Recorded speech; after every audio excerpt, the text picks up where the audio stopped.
Shalom Bapak Ibu Saudara yang terkasih di dalam Tuhan Yesus. Marilah sejenak pada hari ini kita bersatu teduh sejenak, menaikkan ucapan syukur kita kepada Tuhan. Ini setiap kami Bapa, kami mau lebih lagi menyenangkan-Mu. Dan kiranya Tuhan membentuk setiap hati kami Bapa, menjadi bejana untuk hormat-Mu dan cemerlang bagi emas murni, menyenangkan. Tuhan, ku mau menyenangkan-Mu. Tuhan, bentuklah hati ini jadi bejana untuk hormat-Mu, cemerlang bagai emas murni. Tuhan, ku serahkan hatiku. Tuhan, ku serahkan hatiku.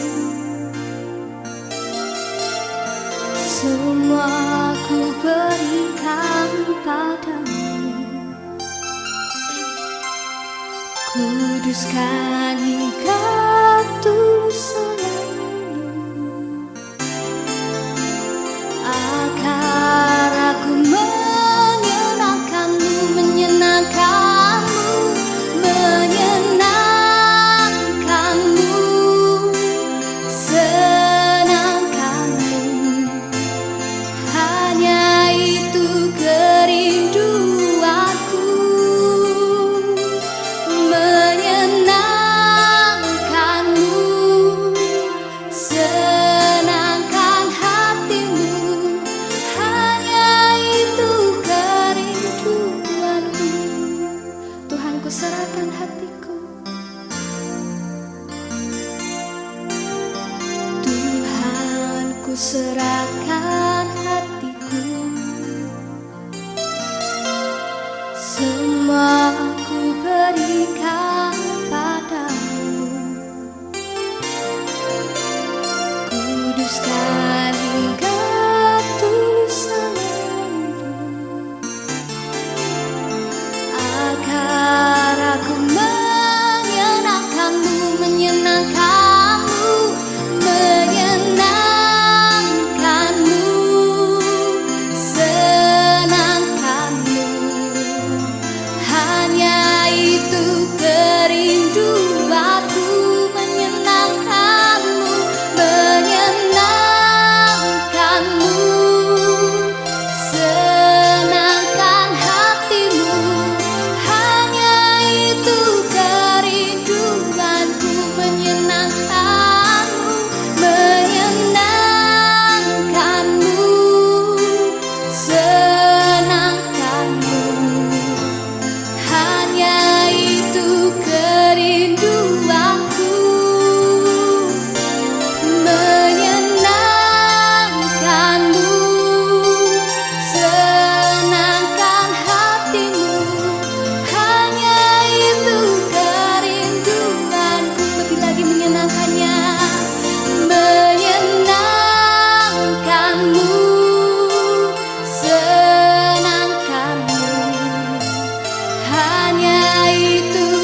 pujian ini Tuhan menyenangkan hatimu dan menyukakan Engkau, Tuhan dan Allah kami. Dan sebentar Tuhan Yesus, kami siap mendengarkan sabda kebenaran akan firman-Mu. Berkati setiap hati kami Tuhan Yesus. Bajak setiap hati kami Bapa, supaya kami siap menerima taburan kebenaran akan firman-Mu Bapa. Dan supaya setiap benih yang ditabur dapat berakar dan juga bertumbuh dan juga berbuah lebat bagi kemuliaan nama-Mu Bapa. Terima kasih Tuhan Yesus, terima kasih Bapa. Di dalam nama Tuhan Yesus kami siap mendengarkan firman-Mu. Haleluya. Amin. Shalom, selamat pagi. Kita berjumpa lagi di dalam doa pagi. Saya percaya hari-hari ini Bapak Ibu Saudara mengalami yang namanya restorasi dalam kehidupan kita semua. Beberapa bulan kemarin kita berbicara tentang restorasi, tentang perubahan. Baik perubahan di dalam perkataan. Bulan ini gereja mengambil tema tentang restorasi hati. Bulan yang lalu saya berbicara bahwa hati dan mulut itu jaraknya tidak jauh. Nah, bagaimana kita bisa mengalami yang namanya restorasi hati? Kalau kita berbicara tentang restorasi hati, hati itu saya ibaratkan seperti sumber mata air. Bagaimana kalau kita memiliki hati yang bersih seperti mata air? Jika air yang keluar yaitu air yang bersih, air yang bisa dimanfaatkan, pasti banyak orang akan memakai, baik buat makan, buat masak, buat minum. Pasti dipakai banyak orang. Tetapi coba ketika sumber mata air itu airnya yang keluar kotor, airnya yang keluar tidak bagus, tidak jernih. Jangankan buat masak Bapak Ibu Saudara, buat nyuci motor pun tidak akan dipakai. Sama halnya dengan hati kita, ketika yang keluar dalam hati kita hal-hal yang baik, hal-hal yang bersih, pasti akan banyak orang-orang yang mendekat kepada kita. Banyak orang yang percaya akan kehidupan kita. Sama halnya ketika Bapak Ibu Saudara memiliki suatu perusahaan, di mana perusahaan itu Bapak Ibu Saudara punya satu karyawan yang mungkin hatinya tidak baik, hatinya kotor, hatinya tidak bersih. Bagaimana? Saya percaya dan yakin perusahaan Bapak Ibu Saudara pasti tidak lama akan mengalami yang namanya kebangkrutan. Banyak orang yang tidak akan percaya dengan perusahaan Bapak Ibu Saudara. Nah, tema gereja diambil di dalam Amsal pasal yang keempat ayat yang ke-23. Saya bacakan buat kita semua. Jagalah hatimu dengan segala kewaspadaan, karena dari situlah terpancar kehidupan.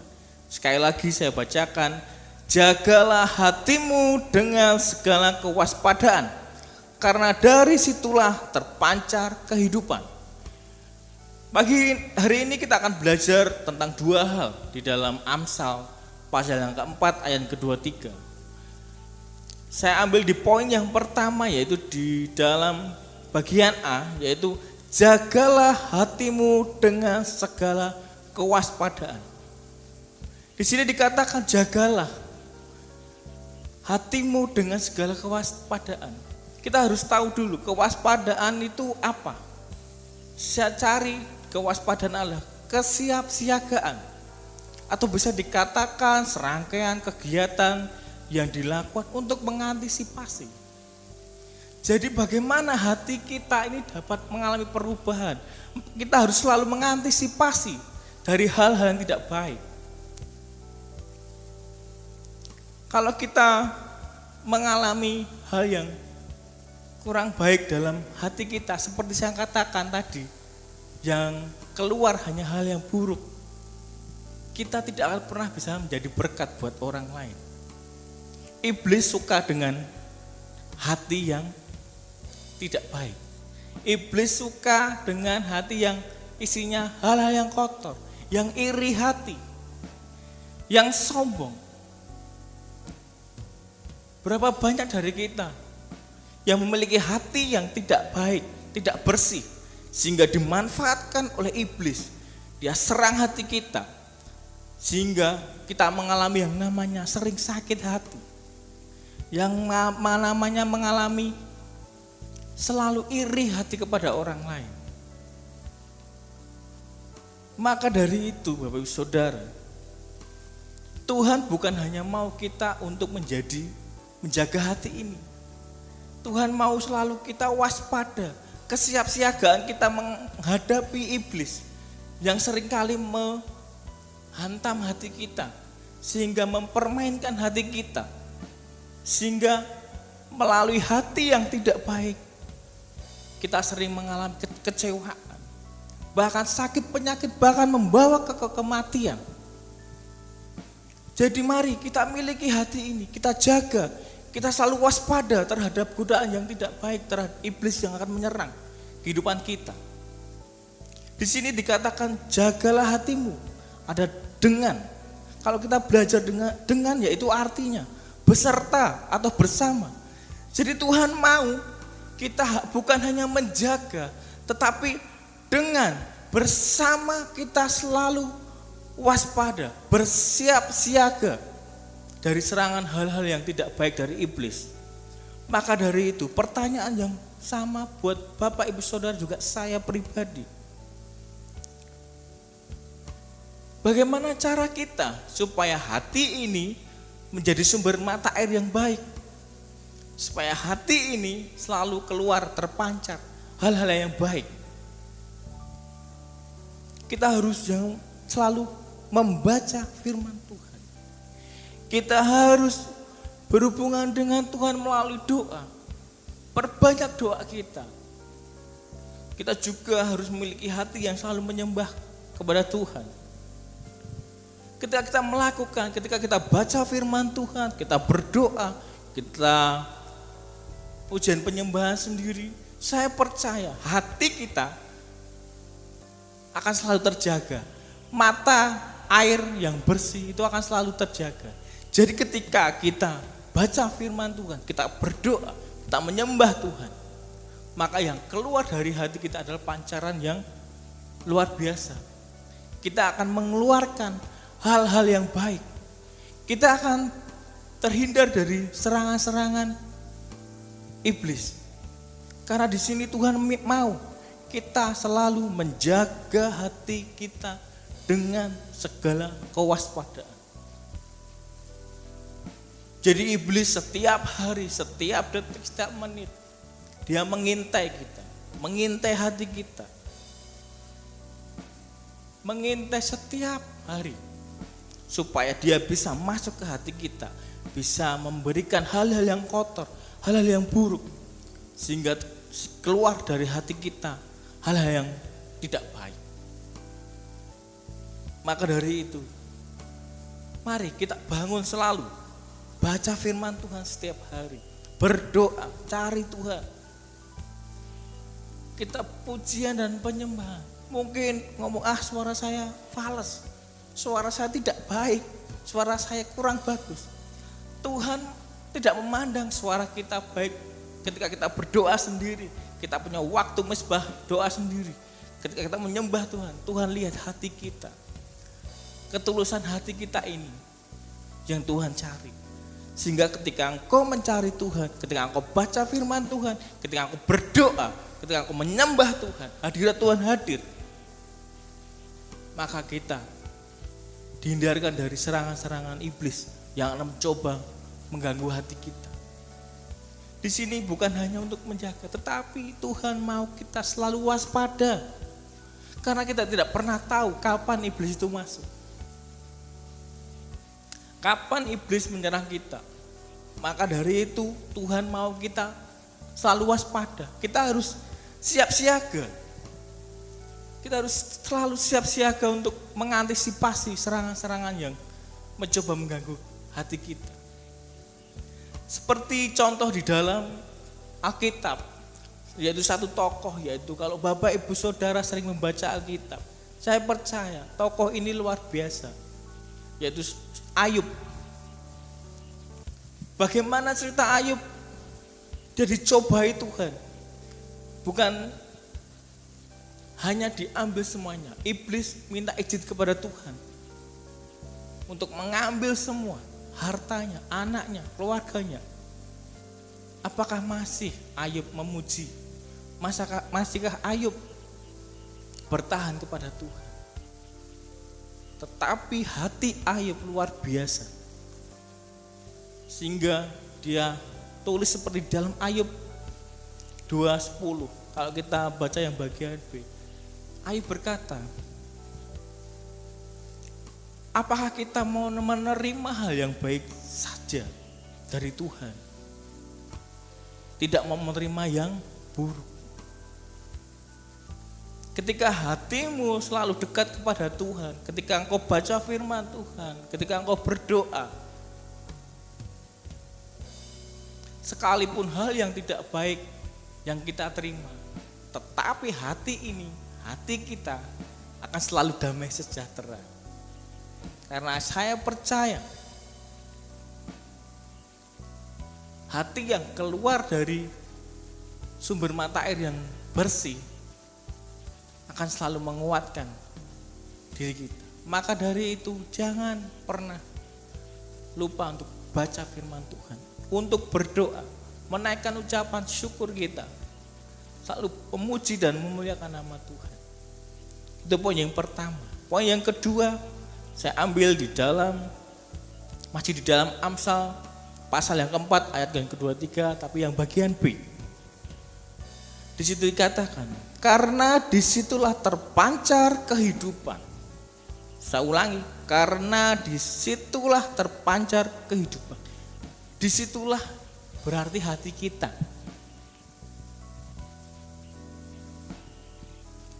Definisi terpancar adalah tersembur keluar, saudara.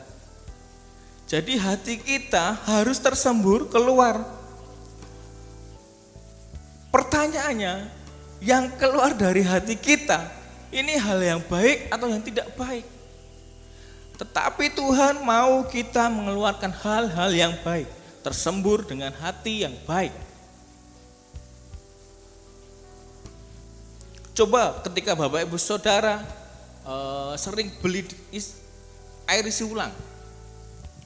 Ketika kita beli pasti beli yang bersih kan? Airnya pasti kita cari yang isi ulang yang bersih. Apa ada kita cari yang kotor? Mata air yang kotor kita beli. Pak beli Pak. Kita tahu padahal itu kotor. Nah, ketika kita membeli air isi ulang yang baik, pasti kita akan menceritakan kepada orang lain yang membutuhkan juga untuk air isi ulang. Kita sana tuh airnya bagus, airnya baik. Sama dengan kehidupan kita. Ketika kita memancarkan, kita menyemburkan hal yang baik, ketika orang melihat kita, pasti akan menceritakan hal-hal yang baik. Oh itu loh, orangnya baik. Oh itu orangnya luar biasa. Coba kita cermati di sini dikatakan disitulah. Arti disitulah adalah menyatakan tempat. Jadi karena disitulah terpancar kehidupan. Jadi di dalam hati kita harus terpancar kehidupan. Jangan pernah hati kita terpancar bukan kehidupan yang baik, tetapi biarlah hati kita terpancar dengan luar biasa. Ketika hati kita terpancar dengan baik, saya percaya dan yakin akan banyak orang-orang diberkati, akan banyak orang-orang yang menerima berkat dari kehidupan kita. Bapak Ibu Saudara, saya ini pernah mengalami yang namanya sakit hati. Saya pernah yang mengalami yang kepahitan. Kepahitan dengan orang terdekat. Kepahitan dengan orang tua saya. Tetapi ketika saya mulai belajar yang namanya apa itu berdoa, saya belajar baca firman Tuhan, saya belajar menyembah memuji nama Tuhan. Tuhan rubahkan hidup saya, Tuhan ubahkan hati saya, sehingga hati saya yang keluar adalah pengampunan kepada orang tua saya. Mari kita bangun hati ini menjadi sumber mata air yang baik, menjadi sumber mata air yang bersih, sehingga hati kita terpancar kehidupan. Bukan buat kita saja kehidupan kita, tetapi biarlah hati kita menjadi kehidupan bagi orang-orang sekitar kita. Jadi kesimpulannya Bapak Ibu Saudara, mari kita sama-sama menjaga hati kita dengan segala kewaspadaan kita, supaya hati kita terpancar kehidupan. Jadi selalu bersiap siagalah, selalu waspadalah, selalu bangun hati ini terpancar kehidupan. Baca firman Tuhan setiap hari, berdoa setiap hari, dan naikkan pujian penyembahan setiap hari. Maka saya percaya kehidupan kita, hati kita akan mengalami yang namanya restorasi, mengalami perubahan. Yang dulu tidak baik akan menjadi baik, yang dulu menjadi sumber air yang kotor menjadi sumber air yang bersih. Saya percaya berkat Tuhan melimpah atas kehidupan kita. Tuhan Yesus memberkati.